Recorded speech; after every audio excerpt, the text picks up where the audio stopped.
Brew Happy! We're the longest running beer podcast in the Pacific Northwest. Why wouldn't they be listening to us? So many different beers! I got you something really good and really delicious. Oh my God. You listen to the Brew Happy show, so do I. Do it. It's not about the beer. It's about the beer. Oh yeah, that's Brew Happy. All right. Well, thank you for tuning into this Brew Happy podcast. I'm the voice of beer, and as always, I'm with Fitz Magic here. Yeah, hello. The champion is in Vegas this week, and we are also joined by the Green Goddess Botanic. Hi, everybody. How you doing, doll? Hi. Hi, everybody. Hi. Hi, Bronwyn. Hey, super happy to be here. Yeah. Super happy to have you. And I'm missing JP, though. I mean, who's really missing him? We all are. We all are. Oh, I was going to say no one, but That's not true. Are you kidding me? I'm just kidding. Yeah, our own personal whiskey fairy. He is something of a whiskey connoisseur. I don't know if you want to name him a fairy, but he might take... Maybe woodland nymph would be a better... I think if you get enough scotch in him, we could convince him to wear a tutu or something like that. You know Maybe some what? fairy wings. That will be a Vegas trip at a later date. Well, that'll be coming soon because we're going to be going to CBC. Yeah. And so we're going to be telling you all about that in the future. Craft beer conference. That's right. But for now, we are at a wonderful place this week, a very well-known place here in the Portland area. We are at Belmont Station. Yay! And that's right. And we are joined by owner Lisa Morrison, the beer goddess beer of goddess. Portland. The beer goddess. Of Oregon, Yeah, maybe. formerly of KXL. Hi, Lisa. How are you? How's it going, guys? Going really well. Thank you See so that? much for having us. She turned on her radio voice. Ah, I did indeed. That's right. It's definitely a different pitch when you see her in the streets or at the beer tap houses. You're like, hi, Lisa. She's like, what do you want? Oh yeah. And then you see her on the radio. She's like, hi, it's Lisa. Yeah, that's definitely been my experience. Hey, what do you want to drink? Get out of my bar. And then the radio, hello, how are you? I've been smoking a lot of cigarettes. Apparently she does now. You heard it first here at the Brew Happy Show. Yeah. Well, we have some other exciting things going on. We Yeah. also have another guest, and this is our very first call-in guest. Yeah. From elsewhere in the United States, Quentin Falconer. How are you? I'm doing great. It sounds like I'm in the wrong place right now. I would It's agree. happening places with you guys. That's Aw. for sure. Yeah, we wish you were here too.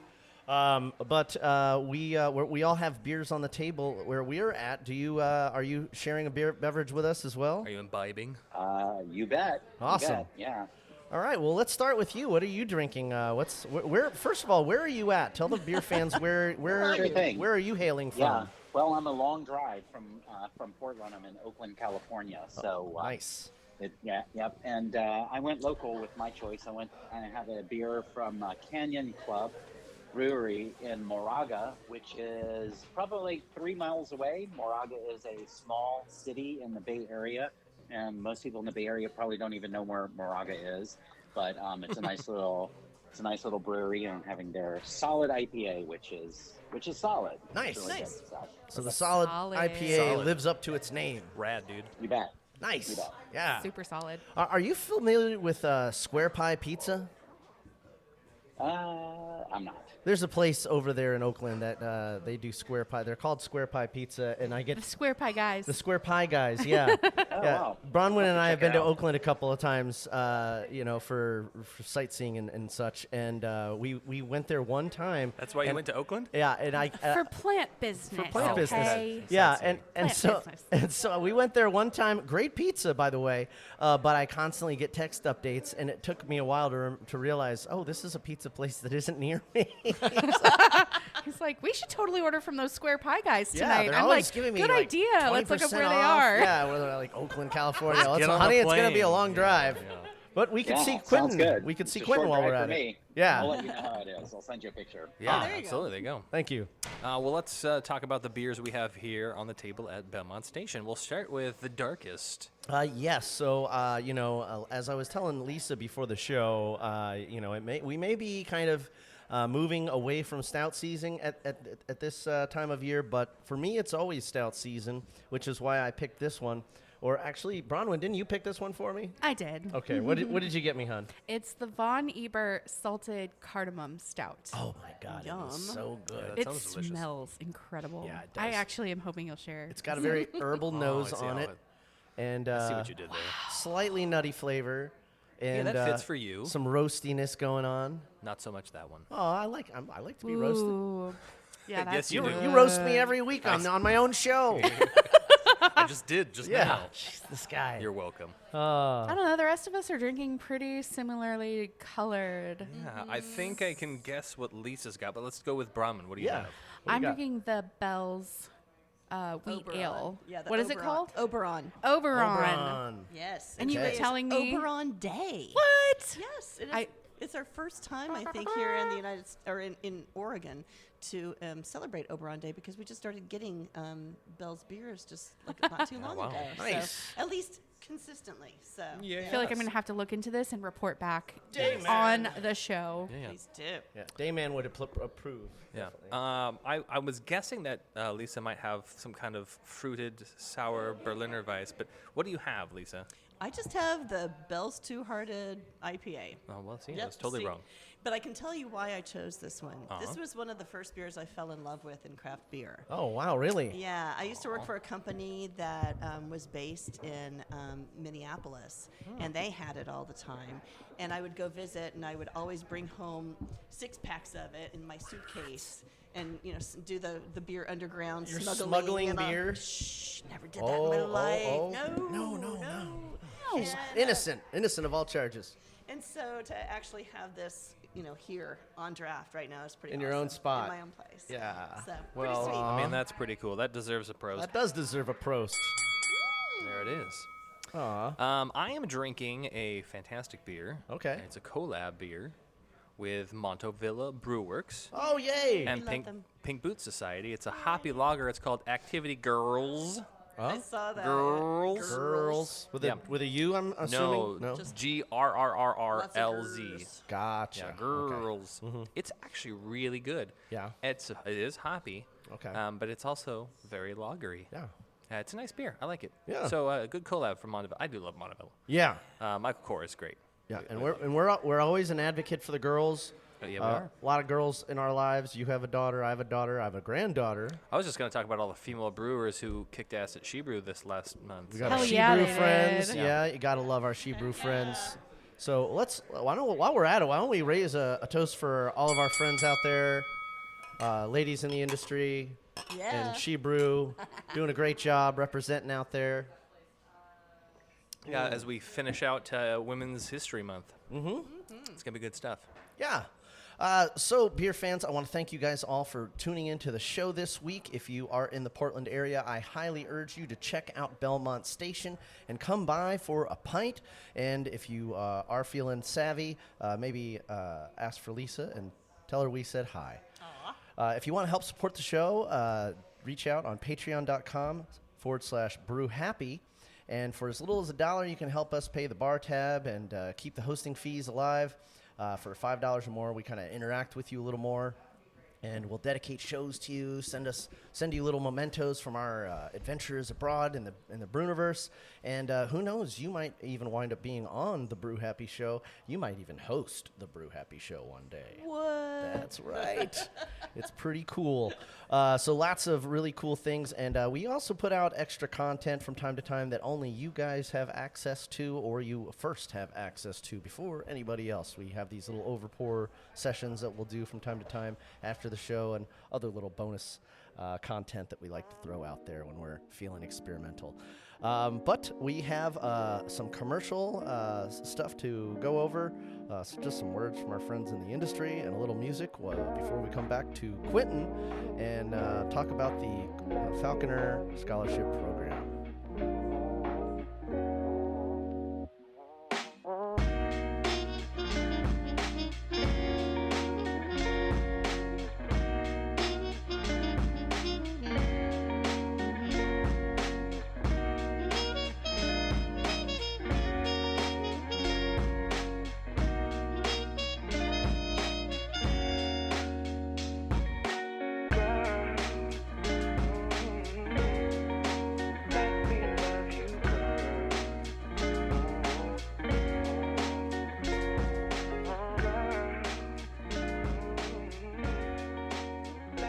This is Alan Sprentz from Hair of the Dog Brewing Company, and you're listening to the Brew Happy Show. Oh, yeah, that's Brew Happy.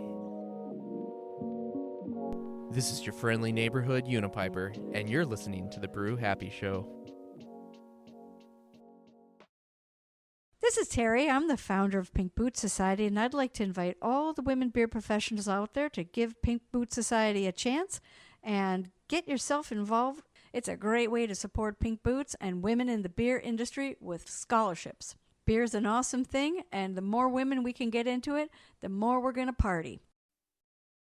John, I need more beer. It's not about the beer. It's about the beer. You can't get so crazy about beer that it becomes obsessive. The second part is about the beer. It means it's about the beer culture. It's about the camaraderie that comes with the first beer. It's not about the beer you're drinking. It's about how you drink it, where you drink it. It's a cultural thing. It can't be a singular event. I mean, they have a word for singular events. They're not fun. Hey, this is Sean from the Beer Mongers, and you're listening to the Brew Happy Show.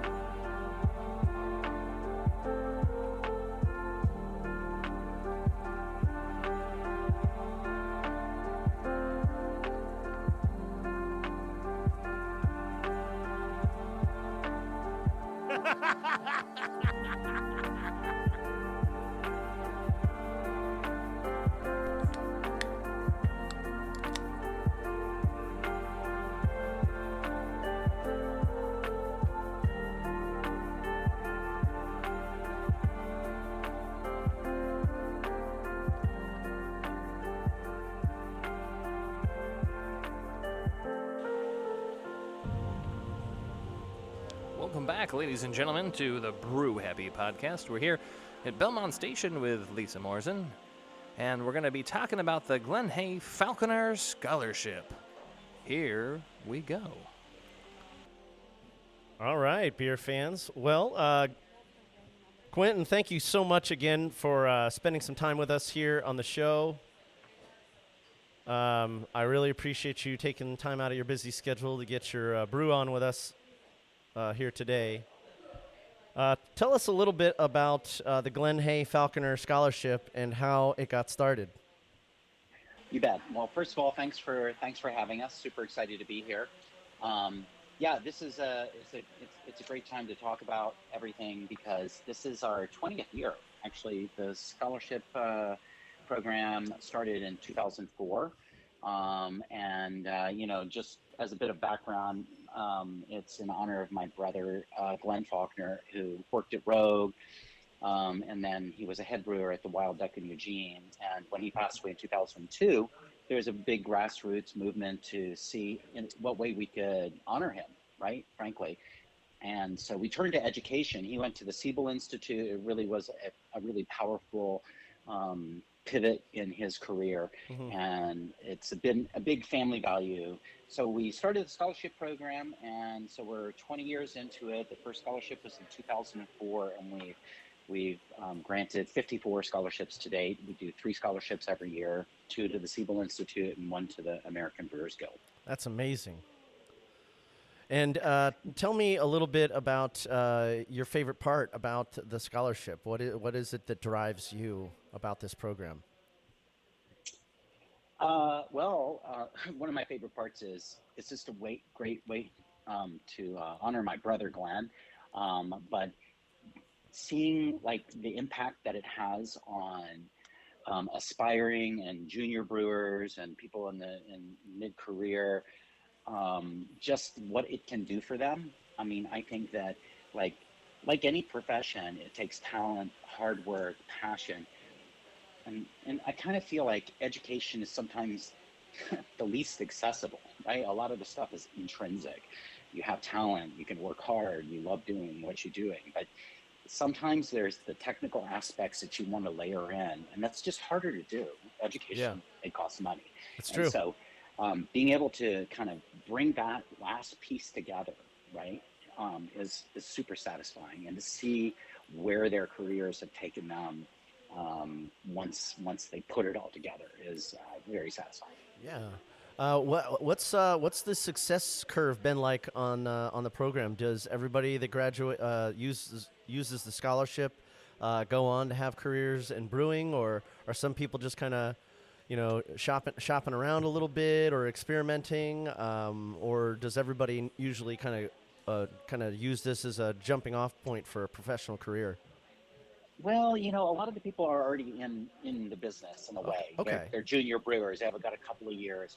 I mean, there's a couple of ones people have been in the business and kind of like decided to do something else, or as a home brewer and wanted to get into the business, then ultimately decided not to. But that's really that's par for the course. Yeah.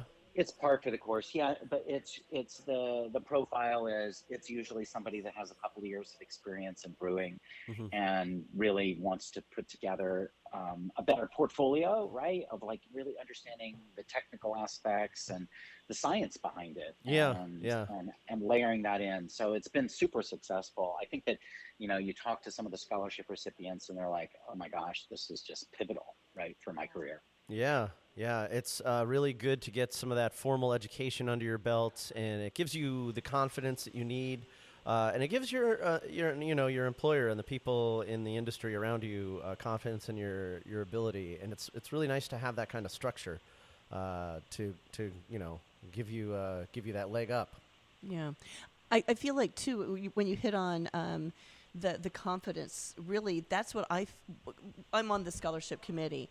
And so we read all the different entries and everything. And that's what I always hear is these people are like, I really kind of need this to get that confidence that I need to move on, to move forward. Yeah. And I feel like that's kind of one of the key words you hear a lot in this is confidence. So, yeah. Well, and I know our very own Portland's own Madeline McCarthy, who is over at Von Ebert now, won a couple years ago. And, she was always a great brewer, but I think being able to do what she's done with Tin Barrel and going back to Von Ebert, being able to kind of choose because she's been able to hone in those skills, I think is in a great response to this scholarship, because I don't think she would have had maybe the gumption to bounce around and make a path of her own without maybe knowing she had the skills or knowing she was worthy of such a task. Yeah, or the scholarship just enabled her to rise above the current level that she thought she was at. Right. And so it gave her that confidence to take the steps forward. Now, that's awesome. Quentin, have you, in the 20 years now, have you been able to, with some of the past scholarship recipients, try some of the beer that has been brewed by those people?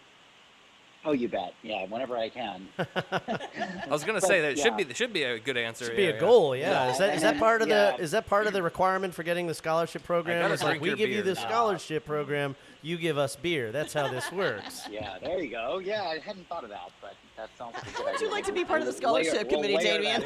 Sign me up. You have great ideas. I name beers too if you need.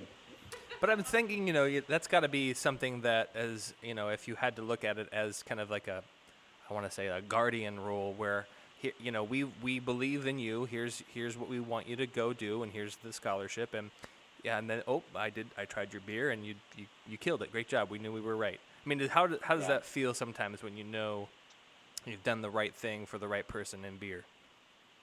It's great, right? I mean, just kind of seeing folks just live their passion, right, and take it to another level. It's super satisfying. And as far as being able to sample the beers that they've had, I got to tell you, a lot of the recipients are from Oregon and Washington, but the scholarships are open pretty far reaching. It's a little different. We have a very Pacific Northwest orientation for the American Brewers Guild one, and a broader one for Siebel. So it goes as far as Colorado. Right? Oh, wow. That's awesome. And then there's been a number of, I was kind of, kind of disappointed that I live in Northern California and I didn't see that many Northern California scholarship recipients, but there's been more in recent years, which is kind of fun because then I get to know the folks locally here as well. Are they applying? Yeah. No, I mean, there've been a good number of applicants from the Bay Area and other parts of California, but they weren't really prevailing, but they're doing a little better. Okay. But I have to say that if you if you want to, I should get the stat on this because we've granted 54 scholarships, but I got to tell you that I would say that 70% of those recipients are from Washington and Oregon, and they're probably dueling it out right now in terms of which one is ruling the day. Yeah, battle for the beer. I can imagine. Now, are we allowed to talk a little bit about the criteria? Like, how does one qualify for the scholarship? Like, how does one win the scholarship? Like, how does this happen? Like, how many men do you must kill? Yeah, if there's a guy or a gal out there that's dreaming of getting doing something more serious with their brewing career, and they wanted to try and tackle this and take this on, what kinds of things do they need to know to prepare for this?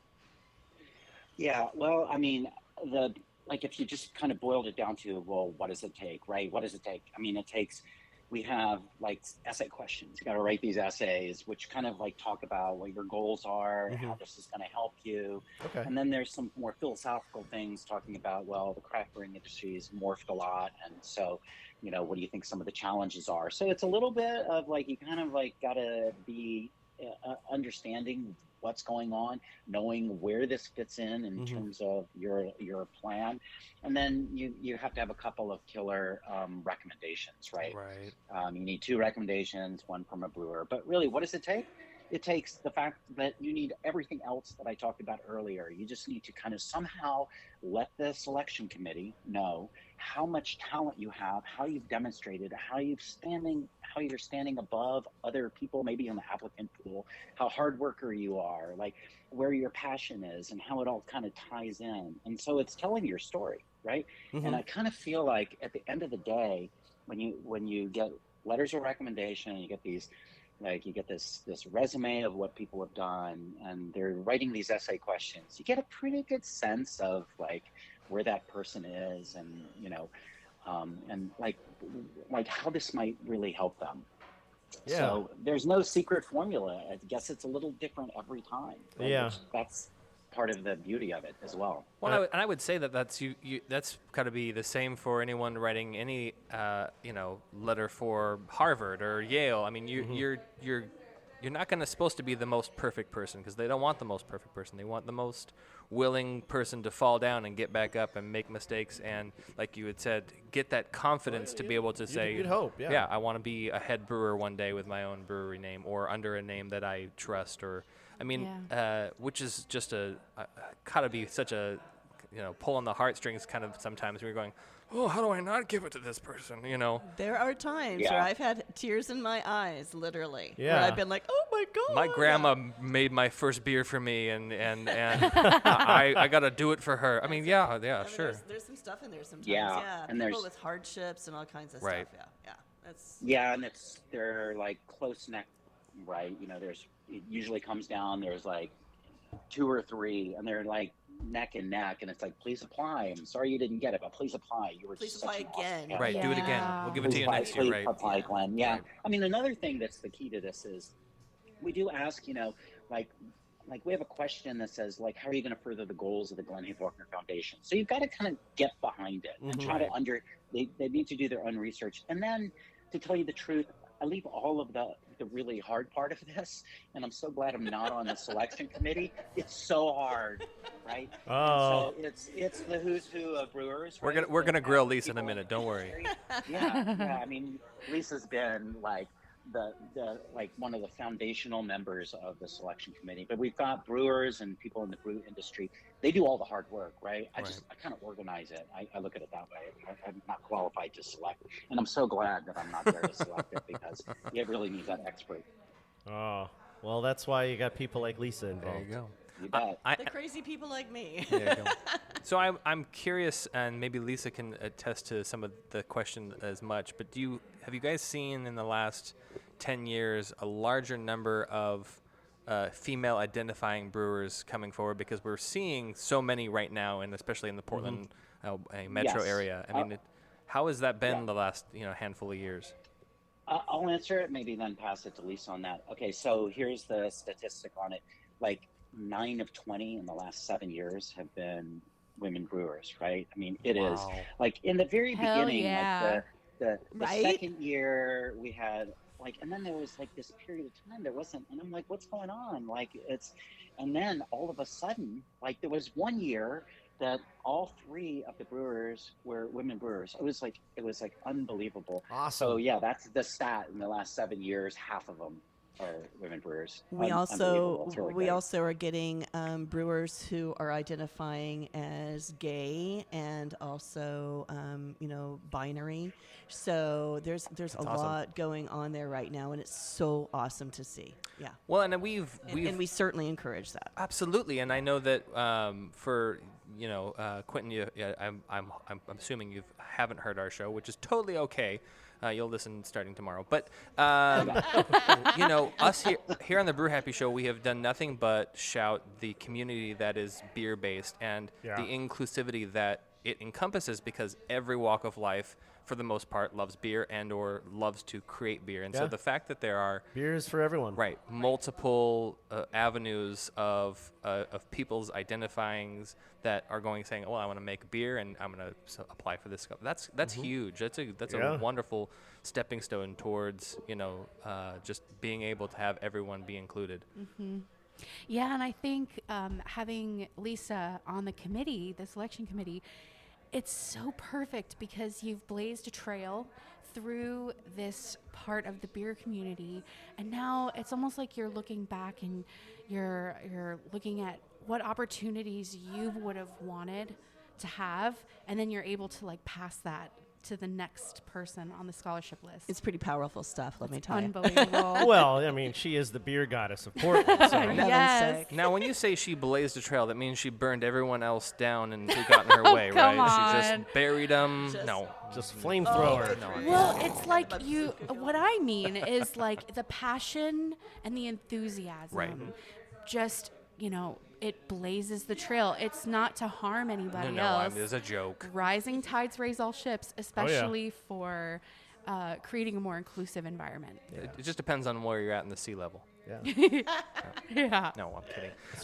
Glenn, what has it been like to have people like Lisa on the committee who are such not only avid beer drinkers but beer lovers and want to see that community grow? Oh, well, I mean, Lisa's not just on the selection committee. Lisa's on the board, right? And Lisa and I were the co-conspirators. That's my term for it, for the Sasquatch Brew-Am, which was that celebrity brewer golf tournament we did for 15 years, right? So, I mean, we go back a long way. I mean, I have to say that, thank you, Lisa, for everything that you've done over the years. It just kind of there you go. For heaven's sake. It's so awesome to have you so involved in this. And, everything that I've done, Quentin has done 400 times more. So I'm not so sure about that. I swear he's the one that keeps us all going. So yeah. Anyway, no, it's really fantastic, right? I mean, it's kind of like being, I'm not part of the beer community per se, right? I have a different profession, but it's been really wonderful to kind of be part of this, right? And have the support of so many people, so many brewers, and so many people in the industry. What is your profession? So Glen, he would always say, "Hey, I'm the long-haired brewer brother, and this is my short-haired banker brother." So I'm a banker. Okay. So Glenn had long hair. I've got short hair. He was 18. He's 18 months older. He's always 18 inches taller than I was. He was a tall guy at 6'3", right? Good Lord, wow. People are like, "You guys are brothers?" But people that really knew us knew it. Yeah, we're looking at some of the pictures that you can see on the website there. Oh my goodness. They're great.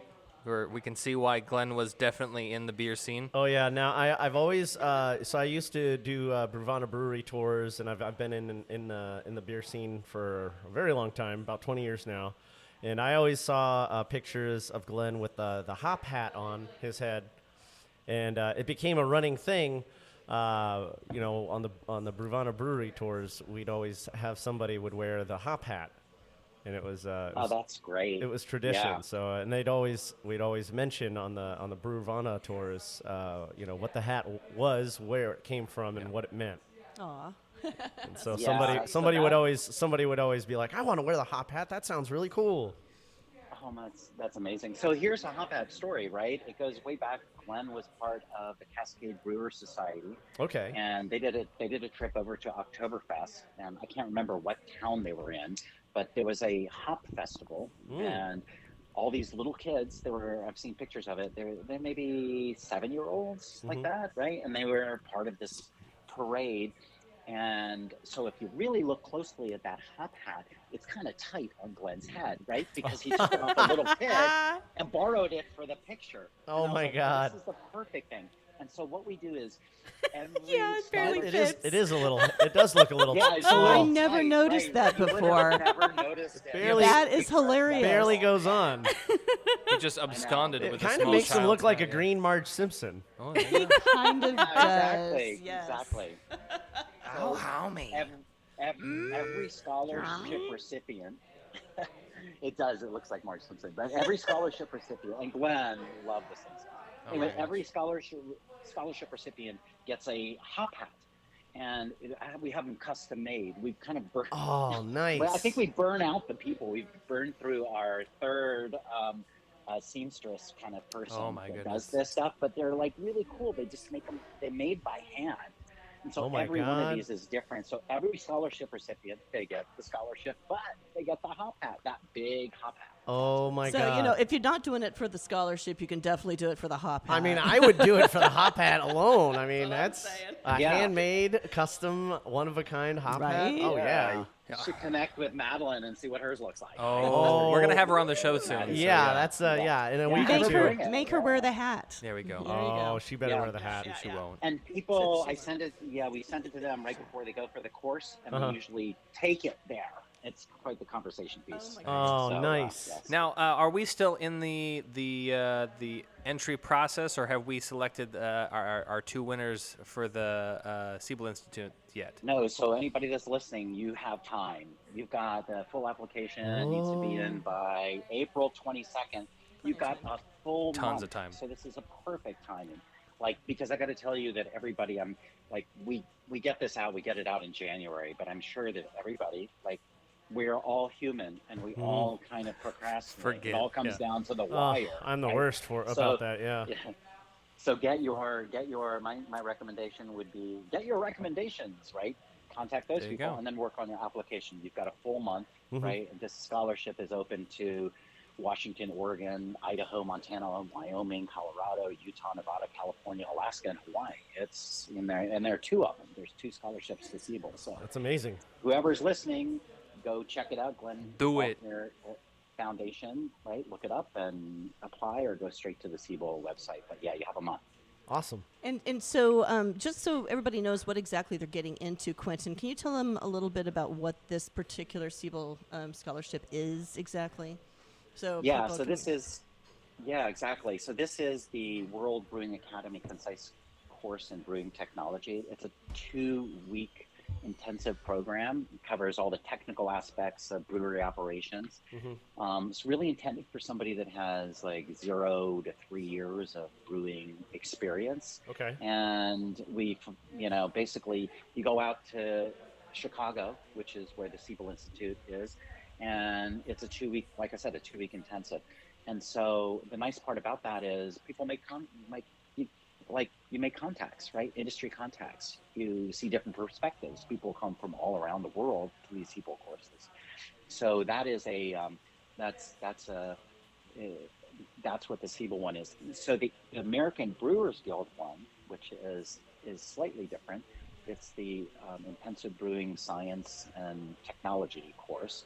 And that one is an online thing that you do for 6 months, and then you go to Vermont for a final week. Vermont? Wow. Vermont. Is this all paid for? Vermont. This is all part of the scholarship?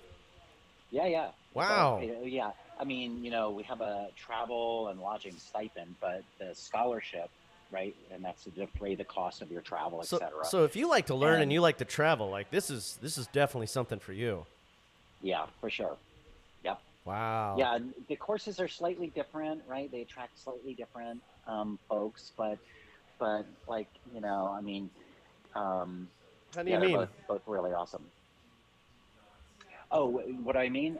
I think that, you know, if you're going to do the American Brewers Guild Scholarship, you need to be able to keep up and do stuff on your own, right? It's online until the final week, right? Oh, gotcha. Which is different than showing up and just being part of something for 2 weeks, right? Which is the Makes Sequel sense, yeah. Scholarship. Yeah, so it's just kind of a, like, it's like people learn differently, right? And so that, yeah. And apart from that, I mean, I don't know. I think they're largely similar content.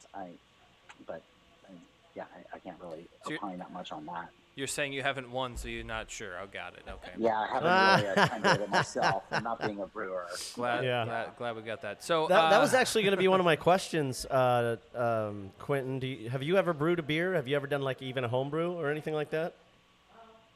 You bet. So my father's English, and we used to go over in, I don't know, many years ago. We'd go over to the UK, and there's a drugstore called Boots, right? Oh. And it's kind of like Walgreens or Rite Aid or whatever. And they would sell home brewing kits. And so Glenn and I were kind of college age or right before college age, and we started to buy some of these kits. These things were not really available in the U.S., right? And that we met some relatives, like an uncle, and he was brewing in his closet with this kit. So we bought these Boots kits and came back, and both of us brewed through college, right? Just in our closet, right? Wow. And then Glenn took it another level, right? And he's like, I'm going to become like, like I was still just doing a little bit of that, but I brewed with Glenn many a time. Yeah. And I brewed, but I don't currently brew, but I did plenty of it in the past, but I don't. I mean, my feeling is, for me, like I wasn't that great at it, and there's so many incredible breweries that are so accessible. So I feel I'm right there too. I feel the same way. I could do it, but someone else is doing it better. Yeah, so I'll just drink it's their just beer. easier for me to drink it. Right. Yeah. I take the Don Younger philosophy approach when it comes to that. You know, I think there's a lot of great talented people out there that would do a way better job at making the beer, but I am very happy to test their work. And quality assurance right here. I'm the guy. That's great. Yeah, it's funny you mentioned Don Younger, because Don Younger, he was really, he was so supportive. Like, I remember after my brother passed away, he said, hey, he called in his, and I didn't really know who he was, but he called in his kind of raspy voice and said, I've got a bunch of Glen beers. I'm going to do an event. Can you come fly in? I'm like, you bet, I'm there. When are you going to do it? And then he was really one of the instrumental figures behind the whole Brew-Am, which we did at the Edgefield, McMenamin's Edgefield, because he knew the brothers, right? Wow. And you just couldn't just like do it there. No. Right? And so he got it, he worked it all out, and it's a fundraiser. So they had, the Edgefield was super generous in allowing us to do it and waiving the greens fees and all the rest of that. But that all goes to Don. Wow, what a treat. Yeah, Don was great. A toast to Don. Yeah, I used to meet up with him from time to time at the old spaghetti factory. He was a great guy. And one of my first guests on the show, in fact. It's not about the beer, it's about the beer. That's right. To the old tavern rat. Yes, ma'am. So how long after the application process closes do we get to find out who won, and is Lisa going to come back and announce it? Ooh. Yeah. To do that would be great. Ding, ding, yeah. ding, ding.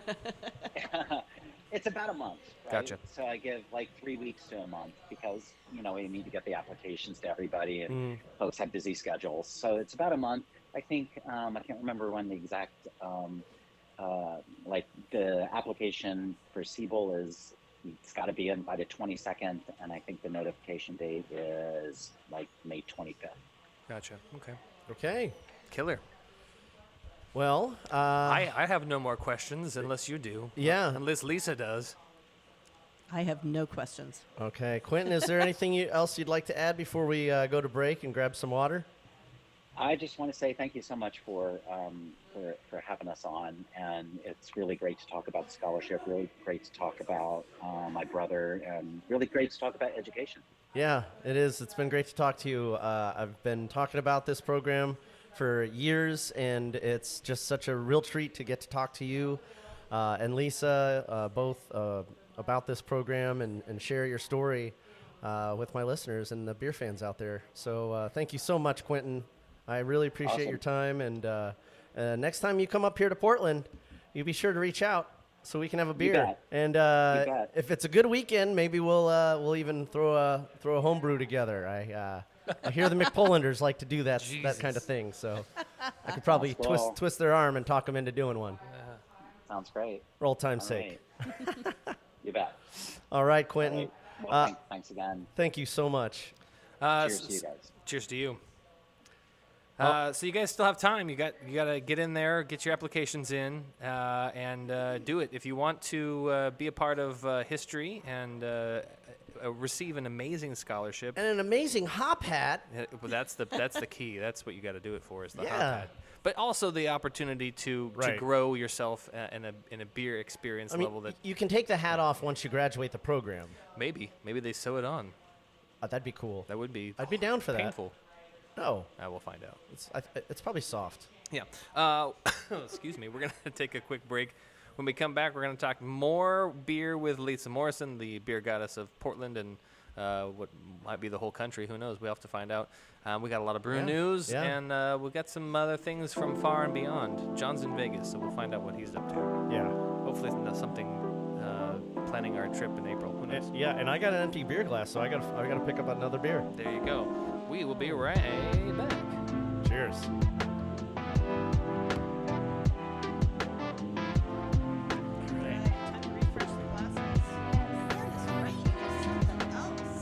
This is Ben Edmonds from Breakside, and you're listening to the Brew Happy Show.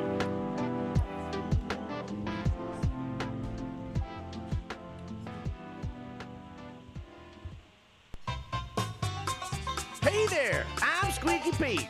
Are you looking to get the word out about your beer-related business?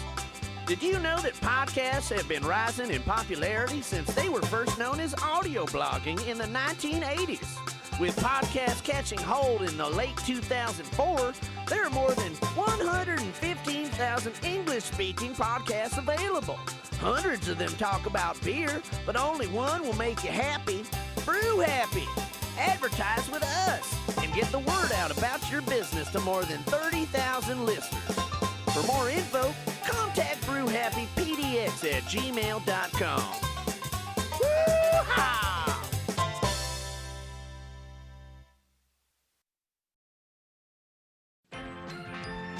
And now for more Brew Happy.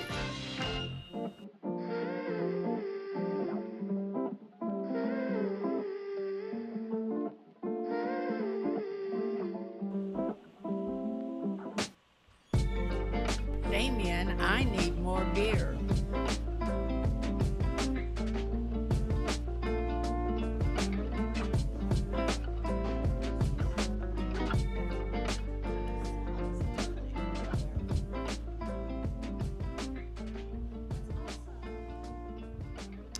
Well, hi and welcome back.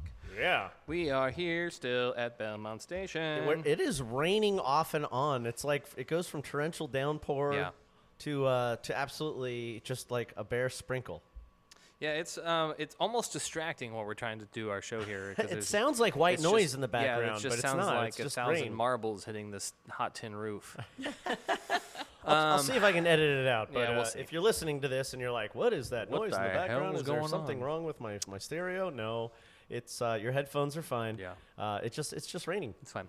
When we were talking on the break, and Lisa said, "Oh, I forgot to say this." So we're gonna turn it over to Lisa Morrison, and she's got a couple additions to the Glen Falconer Foundation Scholarship. Yeah. Right, and Quentin might want to weigh in on this as well. Quentin, do you remember when it was that Yakima Chief got involved? And and the Falconer Foundation, or I'm sorry, the Falconer Flight, hops got started? Because I don't remember the date at all. Right, 2010. 2010. So it's been 2010. Okay. Yeah. Okay. Wow. So the Falconer Flight hop mix was really, really beneficial for the foundation. Oh.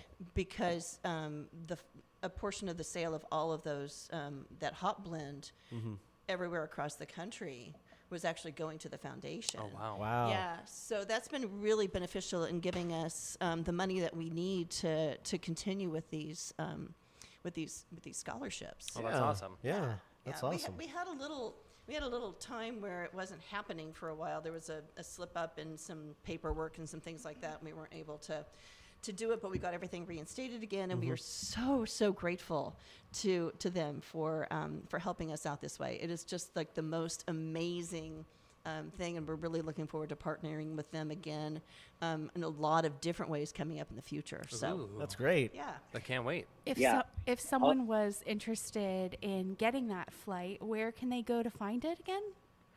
I believe that you would probably just buy it. If you were a brewer, you'd probably just purchase it through Yakima Chief, I think. Oh, okay, there you go. Right. Right on. Yeah. So good stuff there for sure. Yeah. Quentin. Yeah, there's been I mean, Yakima Chief has been just a great partner over the years with this. And actually, it was the brainchild of Jesse Umbarger, who was a really close friend of Glen's, worked together with him at the Wild Duck. I think at Steelhead before that. And Jesse actually was one of the key persons for getting the Siebel scholarship. He went to Siebel, knew the folks there really well. Glen went there, but he was kind of like the point person for getting it going. Anyway, so the hop blend, the Falconer's Flight, like it was picked up. Widmer did a beer based off of it, and like cool. It really has a global reach. I mean, there was a brewery in Melbourne, Australia, that was like, we're doing something. Here's our poster. We really love Falconer's Flight. So, I know that brewers use it. Brewers, it's still a very high-selling hop blend that they have. I don't know how retail users get it, but I'm sure if you get in touch with them at Yakima Chief, one could find out. I would say probably any homebrew supply store that sells hops, unless you have to go directly through Yakima Chief. But I'm sure you could probably get it from F.H. Steinbart. Oh, absolutely. Yeah. Any of your wholesalers for sure. Yeah. And I mean, I'm pretty sure you can use it as a home brewer as well. Don't see why you wouldn't be able to. Yeah, right. I don't see why you not either. So yeah. But anywhere you typically get your hops, you can definitely use that Falconer Flight blend as well. Maybe we should do like you were saying, doing a brew with Jen and Jeremy the McPollanders. Maybe that would be a Falconer beer. That'd be a fun one. What would a Falconer beer look like? Actually, that's a good. What's the hop profile on that? Yeah, Quentin, what did Glen like to drink? Well, he was really known. He did a couple of beers that he got really well known for, which is Sasquatch Strong Ale, and then Glen's Best, and then also Glen's Best Bitter. Yep. Two very underrated styles, in my opinion. I love both of those styles very much, and I never see them enough. Yeah. So and then so for years we did the Sasquatch Legacy Project, which Bob Craig from Walking Man kind of came up with, which is taking so this is another thing worth mentioning as well, which is and then it passed over to Ninkasi, and we haven't done it for a couple of years, but we did it for years. And it was basically taking the scholarship recipients, and they would brew a beer. Everything would be kind of donated, right, in terms of ingredients. They brew a beer, and then it would go into distribution, and it was one big batch, right, and go into distribution, and then the proceeds of that would come back to help fund the next round of scholarship recipients. So it's kind of a full circle. Very, very cool. And then they were always really strong beers, right? It was all, at the very beginning, it was all like, and then Don Younger would do these release parties. And I remember going to these release parties. That guy. And then it's like, we're there for hours. And I'm like, I'm on my third one of these Imperial pints of this real. I'm like, Don. When do we take a nap, Don? I know, I can't taste myself. When's the food portion, Don? Yeah, I know, exactly. Yeah, Scotch egg, right? Where's my pillow, Don? When do I become unshackled from the bar, Don?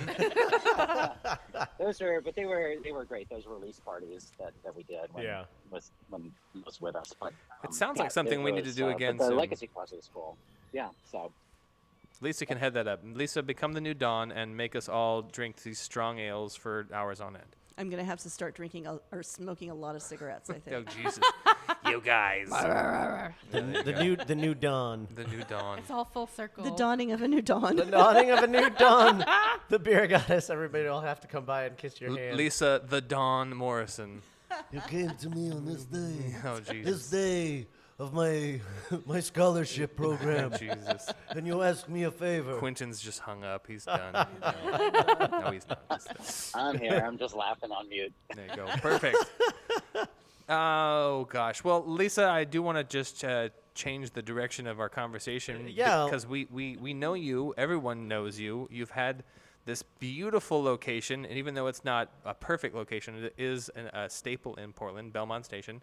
How has the journey been over the last couple of years? We went through COVID. We've done a lot of things. You've had many anniversaries. You guys are still here. You have this Still great. here. You have this great back patio. Leaky roof and all. You have the. Especially during the major rainfalls. It happens, but we're still mostly dry, and we got a food cart. Tell us a little bit about this food cart out here. What kind of food are we looking at? Oh man, we're so happy to have Monster Smash burgers Ah. here. Oh, they're so good. Okay. I can attest to it because I had it for dinner tonight. That's why I brought it up, because I got here and you were like, oh yeah, I'm we like, just yeah, you're looking all I was all nice full and happy. tummy. Yeah, I'll tell She was ya. licking her chops. I was. Ah. As was the puppy. Oh gosh, there you go. The puppy was definitely licking her chops. Yeah, so that's definitely one of the things we like to point out is which places are dog friendly. Yep. And this is one of those places. Mm-hmm. JP really loves places like that because he loves to bring his dog Burley around, and we have our little Daisy. So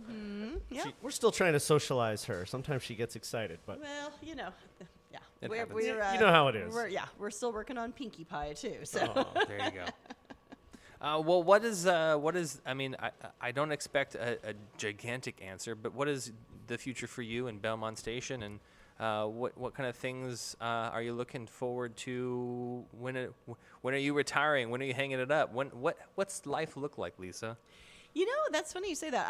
I don't know. I meant to that in be the most honest. positive way because I don't think Lisa What? can quit, but at some point everyone has to kind of step did aside. you hear something? What are you talking about? No. I'm just. I don't think I'll ever Open-ended. quit for sure, but I do kind of have these moments where I think I should be kind of neat to see some other things down the road a little bit, especially since my mom just died, and I don't want to be a bummer about that or anything, but it does kind of make you think a little differently. Yeah. So, there might be a chance down the road for somebody to get into the Belmont Station business. You never know. Oh, hey, you never yeah, know. We'll see. I mean, there's still a big world out there. Have you ever been to Belize or Australia? Both are on my bucket list. See, there you go. Yeah. So. Get out of her head. Yeah. I'm just saying, world travel is definitely high up there when it when you're thinking about what to do. Well, and beer can take you everywhere. Yeah. And that's what's so wonderful about it. I tasted beer in Brazil, and some beer called Brahma, and then some other beer called Skull. Both delicious German Pilsners and just fantastic beer. Enough about you. Back to Lisa. Well, I'm just saying, but that's like part of the thing. Like beer it's is a true. journey, and it's a journey that can take absolutely. you all around the globe because beer is a little bit different everywhere. Well, And it's also a universal language. It is. So it's great because, you can definitely do that. I made so many friends with people in Brazil that I didn't know just because because of beer. Yeah, it was really neat. But what does the future have for you and all of the many hats you wear, and obviously Belmont Station being, I guess I said, a staple? How many people love don't this place, don't know who you are, at least in the beer industry? But what is it? What's on the plate? What are you looking forward to doing in the next couple of years? You know, I don't really know, to be honest. That's a great answer. Yeah, I mean, I really don't. Getting through the pandemic was a big thing. Yeah. And so that was kind of a huge thing. Getting like through this whole thing with parental medical stuff has been really huge. Yeah. And now I'm kind of like, okay, Right? what are we going to do now? So right now, you know, Belmont Station's on a good trajectory, and everything seems to be doing really well. We've been really doing these cool things with fundraisers, with our showcases. Tell us about the that we're events. doing. So we right now we've been doing one with Columbia Distributing all month. Okay. And so they're going to be matching the amount of money that we're raising, and we've chosen. We always choose a recipient, a nonprofit recipient for these fundraisers that That's we do. great. And so they're going to be matching the money that we're going to be donating. And this time we agreed upon doing the. I think it was Habitat for Humanity. Yeah, it was great. Either that or the Oregon Food Bank. I can't remember off the top of my head now. We talked about both of them, and I literally just got home yesterday. So my brother Dan and his wife Bonnie work for Habitat for Humanity. I actually went around the whole country building houses. Wow. It's a big project. It's a fantastic nonprofit. Yeah. And so we're going to be doing those throughout the year. That's really great that you support that. Yeah. And we did that last year with a bunch of brewers, and then the distributors this year wanted to get in on it, and I'm like, well, you guys have deeper pockets than the brewers. Columbia especially, and that is really fantastic that they're stepping up and getting involved. That's that really speaks volumes. Yeah. I mean, I don't know about that. Breakside has some pretty deep pockets these days. Breakside? No, I mean Von Ebert too. They both got brand new locations coming up, so I don't know. Well, Columbia has access to a lot of different beer brands, that's fair too, and they're distributing. We'll have to ask Ben. How much more money do you make than Columbia? There are multiple states too. No, so he would never. I don't know. I think probably Columbia's bigger. It was a joke, guys. Come on. God, jeez. Did you not see the sarcasm light blinking above my head? This guy. It's like I'd never done any kind of comedy work before, and you guys just stepped in. Is that what you call it? Thank you. I appreciate you understanding my humor. Lisa, what kind of events do you guys have going on here in the month of April as we approach? Well, we have our big anniversary party coming up. That's what I was trying to How many hint years? at. I see. How many years? Oh my God, we are looking at. Is this 27 now? Wow. Oh my God. Yeah. And is that right? It's 20. Yeah, I think it's 27. It's going to be I'm coming up on owning Belmont Station for 11 years. Oh my goodness. Yeah. Yeah. Wow. Time flies. And yeah, so we this year for our anniversary, the last few years we've had a bunch of breweries do different beers for us. We're only going to have one beer this year. It's going to be from Pizza Port. Oh. And we're also going to have a hot sauce. Oh, who's making that? I'm not going to say anything. Is it going to be Lee Hedgeman from Barreled Bee? Oh, that would be cool. That would be really cool. That would be really cool. I'm just saying. Really cool. Okay. So yeah, we've got some fun stuff coming up with that. And how many years is that for Belmont Station? 20. She said 27. 27? Yeah. Okay. Yeah. We'll double check. Someone will post on our news outlet which one it is for sure, and we'll give you the details. Now, for those of you who have never been to Belmont Station, maybe you possibly never even heard of Belmont Station. You guys are located on the corner of not Belmont Street. It's not Belmont. You're actually a street over. You guys started out on Belmont, right next to the Horse Brass. Yeah. And so you guys are now just a street over on Stark. On Stark, just a full block up. Yes, just one full block over.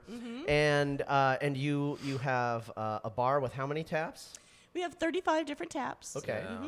And then you have a little boutique shop with lots and lots of cans and bottles just next door. So people can take home a whole array, a veritable cornucopia of different beers exists just next door. And some of those you can try on draft.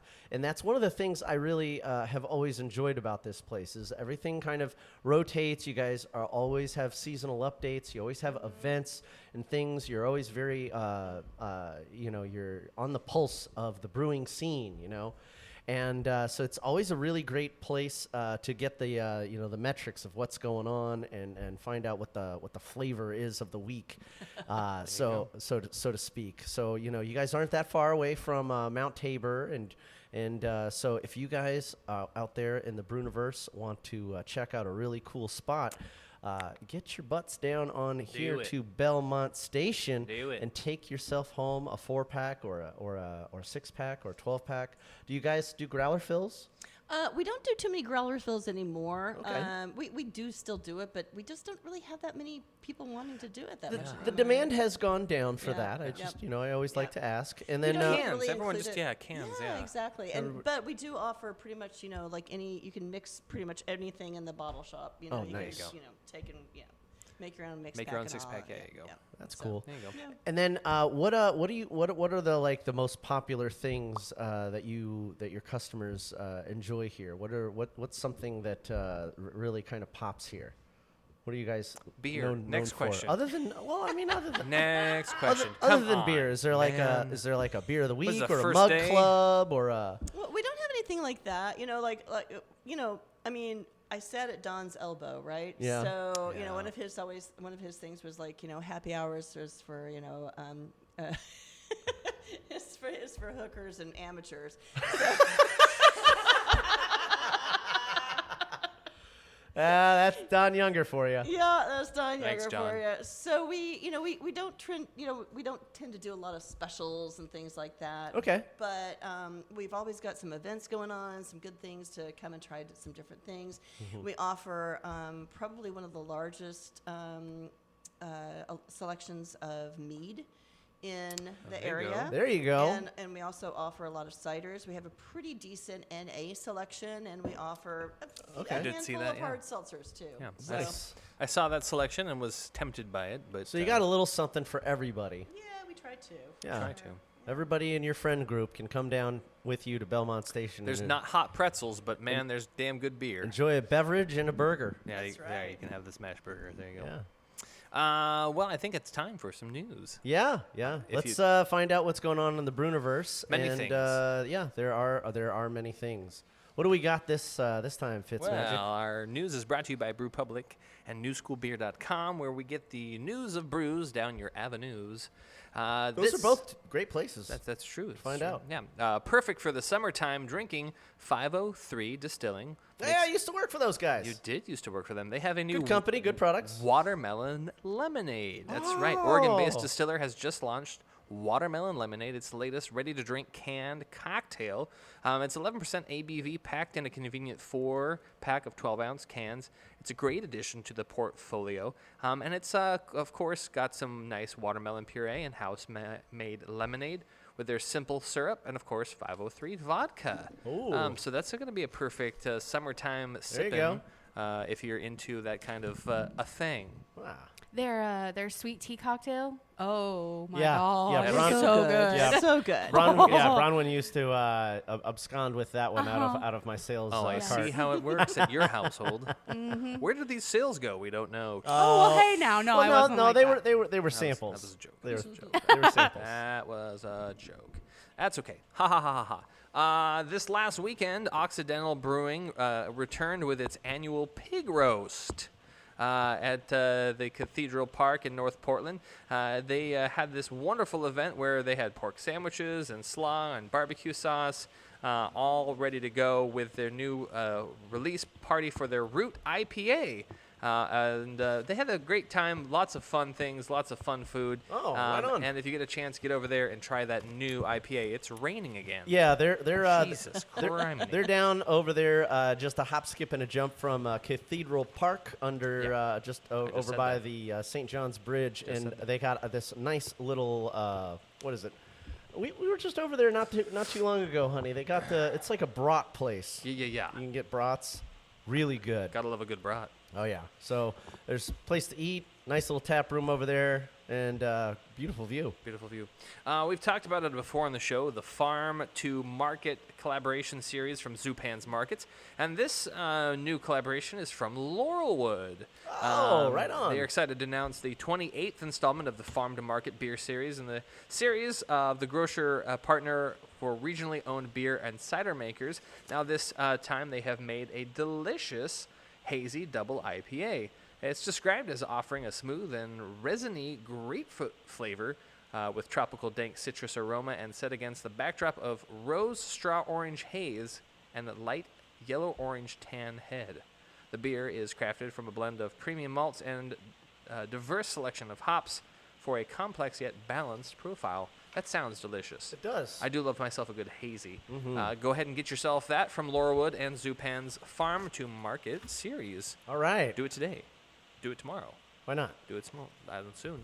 Yeah. I'd hope so. I mean, gotta get it now while it's good. God, I'd hope so. Do it before it runs out. Do it before it runs out. Yeah. We all know Alex Genham of Upright. Oh, we love that guy. One of the unsung heroes of A the Portland former scene. Belmont Station employee, I might add. Hello. Nice. Pop it. Well, they've been making some changes over the last couple of years as they have now a fantastic new operation, and they're doing more brewing. They moved out of the basement. Now they're up. They've taken over the tap room above them. They are, as they say, moving on up. Oh, do they have more? What else is going on with them? Well, they're going to celebrate 15 years. Oh yes! On April 6th. Good for them. Cheers, you guys. Yeah, That's cheers to them. really- yeah, that's great. On the 6th from 1 to 9, Upright Brewing will tap a handful of anniversary collaboration beers brewed with highly regarded breweries such as Breakside, Grains of Wrath, and Away Days. Not to be confused with Lazy Days. Alex was one of the first people in the industry that I interviewed back when he was a 25-year-old brewer. Yeah, that's right. At that time, he was one of the youngest brewers in the industry. Long time ago. And Ezra was just starting out back then. He's a baby. He did their logo and brewed his first beer over there. That's crazy. That was a long time ago. During the last 15 years, a lot has changed in the brewing industry for the long periods of growth, but over the last 4 years, the success of the industry has been experienced and wholly changed them dramatically. As you said, they have an upside of the street location. They get to see the sunlight more often, and they have a lot of fun over there at Upright. They also have a second location. It's like a little gas station. Yeah. So if you haven't visited that, make sure you do that. I love that little place. It's so cute. It's so cute. It's Over so there in cute. Northeast, yeah. It's so cute. Yeah, Bronwyn and I were by there, and honestly, I mean, it's technically close enough for us to ride our bikes too, but we haven't been riding our bikes lately. So it's too goddamn wet. Well, yeah, it's like we live in Portland, Oregon, or something. I know. Bitches. But yeah, we gotta drive back over there and hang out there more often. Yeah, it is a cute little spot. Let's check in real quick. Quentin, what was the weather like today in the Oakland Bay area? Partly cloudy, no rain, but we've had our share this season. True. In the mid 50s, low 60s. Oh, that sounds not bad. I'd That's take not that. bad at all, yeah. I'd take Sweater that. weather Yeah, still. Yeah, I would take that over the shit we've had today. It's just very unpredictable today. Oh no, driving I-84 to get here was horrible. Am I supposed to wear my hoodie or my raincoat? Both. Which one? Put your galoshes on. You're going in the deep end. A bit of news from Fort George. We do love Fort George. Gotta love them. Gotta love out there in Astoria. Yeah, love that Cavatica as stout. they celebrate 17 years of Vortex IPA. Oh, okay. Now, yeah. with that being for you said, IPA folks out there. Yeah, well, you don't get too gung-ho about labeling us, because you might try one of these beers. I've had the Vortex. Well, there's 4 new variations coming. Oh, is there now? There is indeed. I don't think JP's going to miss that. He's going to be very happy when he gets back. Of course, the Vortex itself will be revamped for its 17th anniversary. The double dry hopped Vortex variation.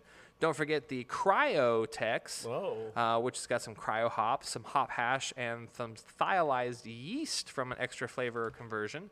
Okay. And last but not least, the Vortex Hands. Now, this is a collaboration with Block 15. You know Sticky Hands. Yes. Vortex Hands is a legendary Sticky Hands IPA collab with Vortex. And it's going to be a hot, clear summer day and a cool breeze. You're going to be wanting to sip on something nice and bright. aromatic and perfectly balanced. Get yourself the Vortex hands and look no further. Of course, you can start drinking these as soon as April 1st. No fools.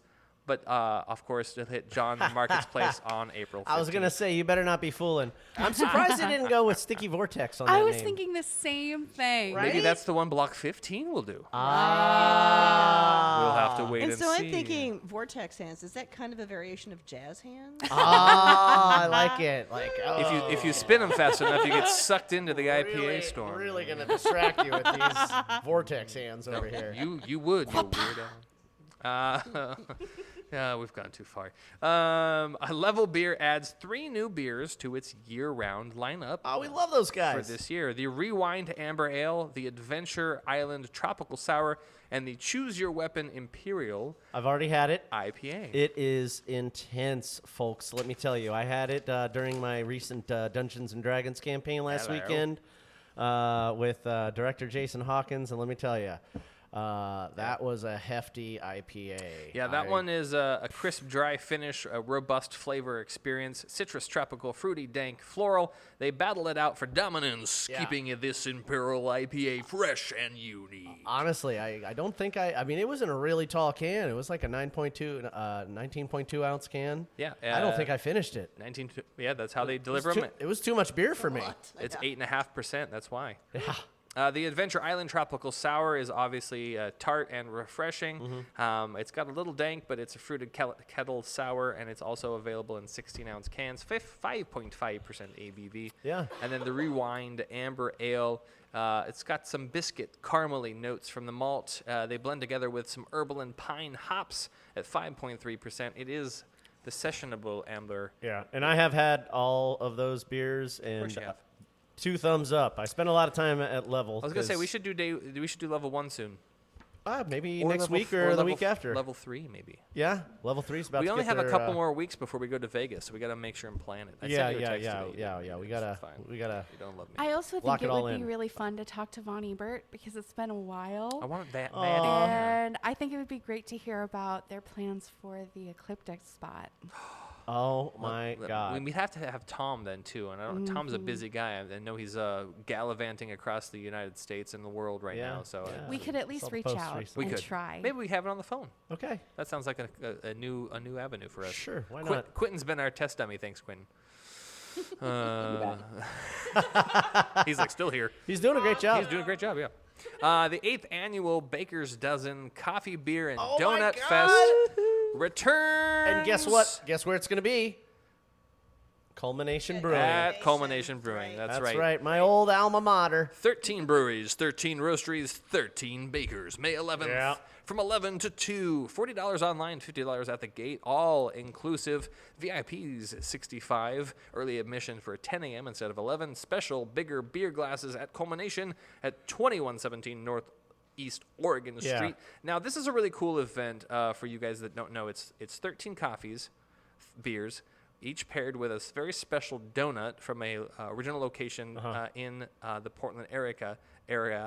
And you get to try these different beers. You try these different donuts. You see who's the winner. And, if you don't want to miss out, then you just get yourself over there. Do it right now. Do it right now. May 11th. May 11th. There coming it is. up. There it's coming up. Get out there It's a couple weeks away. to Culmination Brewing. It's a month right away. off of Sandy in Northeast Oregon and 22nd, I think. Yes. Right about there, Yeah. Pretty. Although Google will tell you better. I lived down the street. Yeah, you did. At one point. What were you going to say, Brown? I was going to say, I caught that Freudian slip, and I think it's cute, and I think that Erica might enjoy that beer festival. You were thinking about your wife, huh? She does like a donut. Yeah? I do like a coffee beer. There you go. By the way, if someone doesn't make a coffee Kolsch for John Paul, he's going to riot. It's been done. I know. He'd make another one. Let's get someone out there to do this. Tell.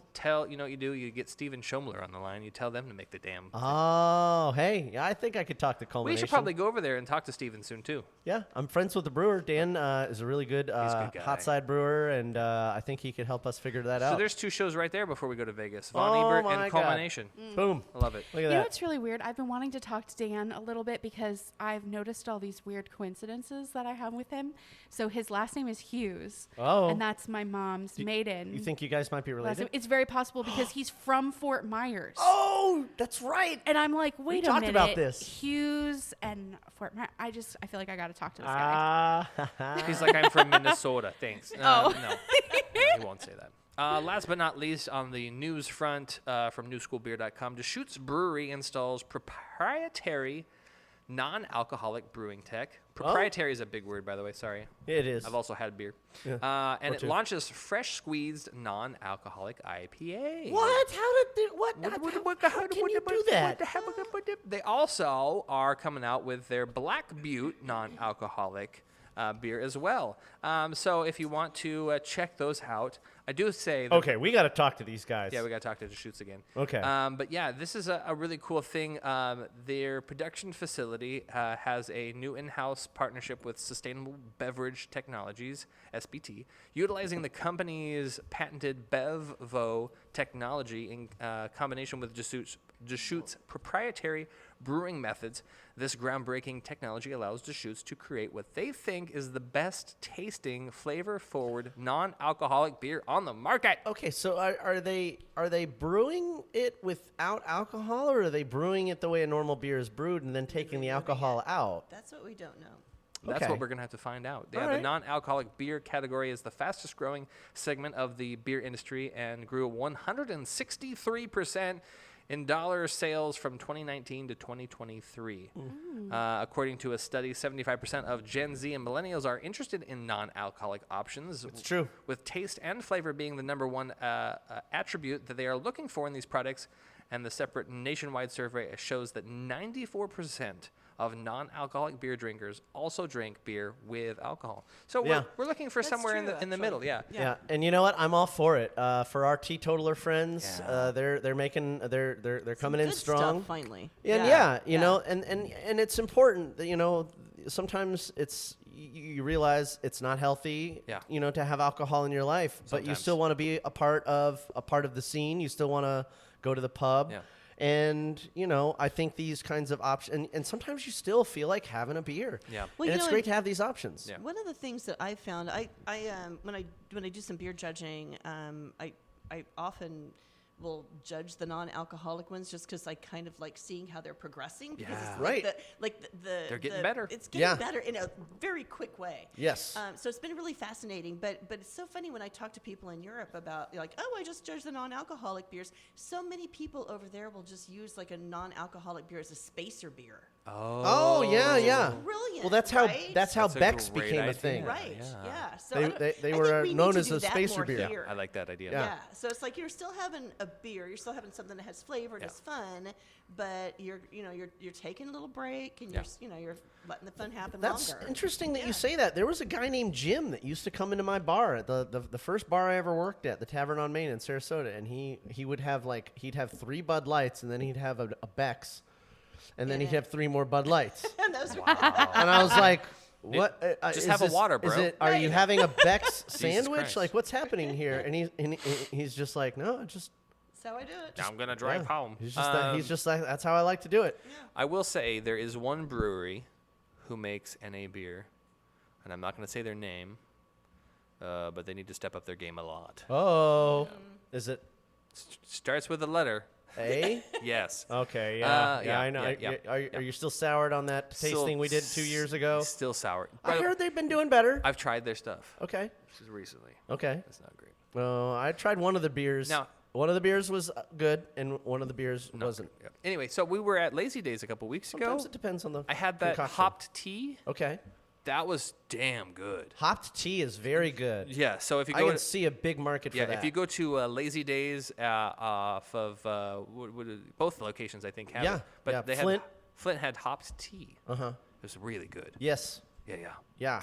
It was I delicious. would drink many a glass of that, and it was cold too. So like cold tea, like yeah, you would talk about a yeah. teetotaler drink. Hello. Yum, yum. That does sound really It was good. delicious. You should have been there. I don't know why you weren't there. Oh, that's right. Yeah. You were dying. I think Jeez. I might have been sick during You that were time. But something I did try recently, because I work at that plant shop in Beaverton on Sundays, Clover and Kombucha. Booch, and it's a plant shop and kombucha tavern. or tap room, and Who they doesn't like had. the gooch? I love the kombucha. I know, right? So good. So it's made by Soma Kombucha, which is local. Yeah. And it's so great to have it fresh on tap. But there was a dry hopped kombucha on tap the other week, and I was like, oh, What's that like? Very good. Yeah. Which one did you bring home in the growler? That was lychee lemonade. Oh my God, the lychee lemonade is so good. Yeah. I got it in the growler on the super sunny Sunday last week. Yeah. Super sunny Sunday? And super sunny Sunday. And I just stood outside and let the sun just beat right on me. Yeah, and I was drinking that liquid Did you feel like sunshine. it was the age of Aquarius? I bet Oh, you it did. was great. Honestly, if you're like into sweet sours, that's right up your alley. Lychee lemonade. Lychee lemonade. Yeah. Oh my God, it was great for just hanging out in the yard and drinking while the dog does her thing. Mm-hmm. What does the great. dog do? She chases squirrels and She's on patrol, And yeah, she's usually patrolling for the squirrel situation and the bird situation. So she's There you go. always on the lookout. On the perimeter. Yeah, every now and then we have a bunny wander into our yard, and so she's very, very vigilant about that lately. Yeah, there you go. So There you go. anyway, that's the world of the dog. That's the world of the beers, and that's all I got for news. I think that's all we got for a show, Bronwyn. Unless you got something you want to talk about. No, I just really want to say how grateful I am that we were able to come Oh. have beers with Lisa and Quentin tonight. Are you going to get her autograph before she I leaves? mean, I might You just. should. I want her to sign my shirt, kind of. There you go. I was going to have you guys sign my shirt. Oh, hey, we'll just sign. We'll all sign each other. I'm abstaining from that little Quentin, comment. Quentin, Jesus. we're gonna send you signatures. You can keep. Sounds great. You can keep Yeah, them. thanks for having me on. Yeah, thank you It was so nice much. hanging out and having a virtual party. Yeah. Awesome. Great. Thanks again. And don't forget, there's still time to enter in for the Glen Falconer Scholarship. Yeah. As stated earlier, there's a handful of states that are eligible for the scholarship, so make sure you're one of them, and then make sure you apply and get your recommendations in now. And so where? you can write your essay. Where can they go to find out more information about that, Quentin? They can go to the Siebel website or to the Glen Falconer Foundation website. Either one of those will take them to the right place. And highly encourage aspiring brewers. You want an opportunity of a lifetime, apply for the scholarship. Yeah, there it is. Awesome. Thank you all for your work over there at the Glen Falconer Scholarship Program. Thank you, Quentin and Lisa, for being on the show this week to talk about that.